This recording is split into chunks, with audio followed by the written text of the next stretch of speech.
এই ভিডিঅ'টো কেৱলমাত্ৰ এডুকেশ্যন পাৰপাছৰ কাৰণেহে বনোৱা হৈছে। ইয়াৰ দ্বাৰা কাৰোবাক হানি কৰাটো মোৰ উদ্দেশ্য নহয়। বন্ধু-বান্ধৱীসকল, বৰ্তমান সময়ত টেকন'লজি বা আৱিষ্কাৰ, সামাজিক মাধ্যম, লগতে ইণ্টাৰনেট আৰু AI এইবিলাক বস্তু নহ'লে আমাৰ সমাজখন যেন নচলে। বৰ্তমান সময়ত প্ৰতিটো মুহূৰ্ত, প্ৰতিটো কামতে, প্ৰতিটো ছেকেণ্ডতেই আমাক ইণ্টাৰনেট বা আপোনালোকক টেকন'লজি বোলা বস্তুটো লাগিবই। সেই টেকন'লজি আৰু ইণ্টাৰনেটৰ লগত জড়িত এটা ডাঙৰ টপিক হৈছে আজি AI, আৰ্টিফিচিয়েল ইণ্টেলিজেঞ্চ। বন্ধুসকল, এই আৰ্টিফিচিয়েল ইণ্টেলিজেঞ্চটো হৈছে এনেকুৱা ধৰণৰ এটা টেকন'লজি বা এনেকুৱা ধৰণৰ এটা ছিষ্টেম য'ত আপোনালোকে কোনো এটা বস্তুৰ বিষয়ে আপোনালোকে ভালদৰে গভীৰভাৱে আপোনালোকে জানিব বিচাৰিছে, কিন্তু আপোনালোকৰ মনত অহা নাই যে আপোনালোকে এই বস্তুটোৰ বিষয়ে কেনেকৈ আপোনালোকে ৰিচাৰ্চ কৰিব, কেনেকৈ জানিব। সেই বস্তুটোৰ বিষয়ে আপোনালোকে যিটো বস্তুৰ বিষয়ে আপোনালোকে ভালকৈ জানিব বিচাৰিছে গভীৰভাৱে, সেই বস্তুটোৰ বিষয়ে আপোনালোকক জাষ্ট আপোনালোকে যিকোনো এটা আৰ্টিফিচিয়েল বা AI প্লেটফৰ্ম যেনেকৈ আপোনালোকক ChatGPTত যদি আপোনালোকে মাৰি দিয়ে, তেনেহ'লে আপোনালোকৰ আগত কিছু মুহূৰ্তৰ ভিতৰত, কিছু ছেকেণ্ডৰ ভিতৰত আপোনালোকৰ সমগ্ৰ ডিটেইলছ আপোনালোকক অতি সহজ সৰলভাৱে আহি যাব, য'ত আপোনালোকে অতি কম সময়ত একদম সহজ সৰলভাৱে আপোনালোকে পঢ়ি আপোনালোকে বুজিব পাৰিব বা আপোনালোকে বস্তুৰ বিষয়ে অলপ জানিব পাৰিব। তেনেধৰণে AI বহুত ধৰণৰ বিভিন্ন ধৰণৰ কামত আহে, যেনেকৈ আপোনালোকৰ বৰ্তমান সময়ত ইনফ্লুৱেঞ্চাৰবিলাকে ইনফ্লুৱেঞ্চ কৰিবলৈ বহুত ধৰণৰ AI ব্যৱহাৰ কৰে, যেনেকৈ আপোনালোকৰ ভিডিঅ' এডিটিং, ফটো এডিটিং, আপোনালোকৰ মিউজিক এডিটিং, এনেকুৱা ধৰণৰ AI বৰ্তমান সময়ত আছে।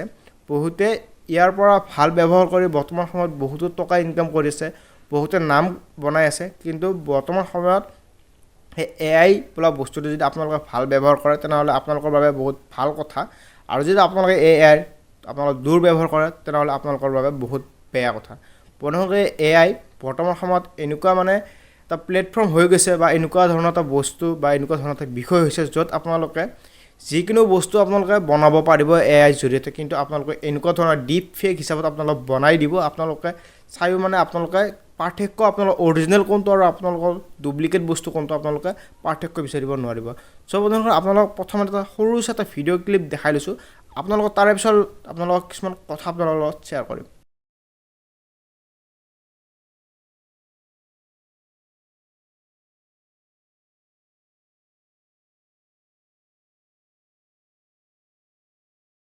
বন্ধু-বান্ধৱীসকল, আপোনালোকে ভিডিঅ'টো চালেই নহয়, ইয়াত অসমৰ অতি জনপ্ৰিয় ইউটিউবাৰ ডিম্পু বৰুৱা।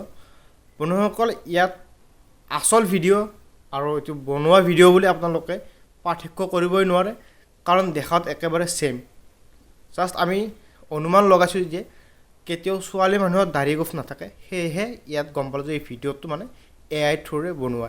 এনেকুৱা ধৰণৰ ভিডিঅ'ক আমি ডিপ ফেক ভিডিঅ' বুলি কওঁ, য'ত আপোনালোকে গভীৰভাৱে এনেকুৱা ধৰণৰ এডিট কৰে য'ত আচল কোনটো নকল কোনটো আপোনালোকে পাৰ্থক্য বিচাৰিয়েই নাপায়। চ' বন্ধুসকল, বৰ্তমান সময়ত AIৰ বহুতো ব্যৱহাৰ ওলাইছে, আপোনালোকে দেখিলেই নহয়, বহুতে ভাল কামো কৰিছে, বহুতো বেয়া কামো কৰিছে। চ' বন্ধুসকল, এই AI বোলা বস্তুটো বৰ্তমান সময়ত যিবিলাকে বেয়া কাম কৰিছে তেওঁলোকক আমি চাইবাৰ ক্ৰিমিনেল বুলি কওঁ।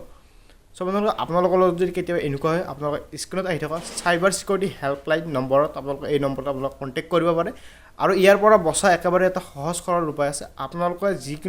আপোনালোকৰ যদি ইনষ্টাগ্ৰাম বা ফেচবুকত আপোনালোকৰ একাউণ্ট আছে, তেনেহ'লে আপোনালোকে চিম্পলি আপোনালোকৰ একাউণ্টবিলাক আপোনালোকে প্ৰাইভেট কৰি ৰাখিব, আৰু আপোনালোকৰ চিনাকি মানুহৰ ভিতৰত বা আপোনালোকৰ অচিনাকি মানুহ আপোনালোকৰ ফ্ৰেণ্ড লিষ্টত এড নকৰিব, তেনেহ'লে আপোনালোকে অতি ভালদৰে আপোনালোকে ছেভ হৈ থাকিব পাৰিব।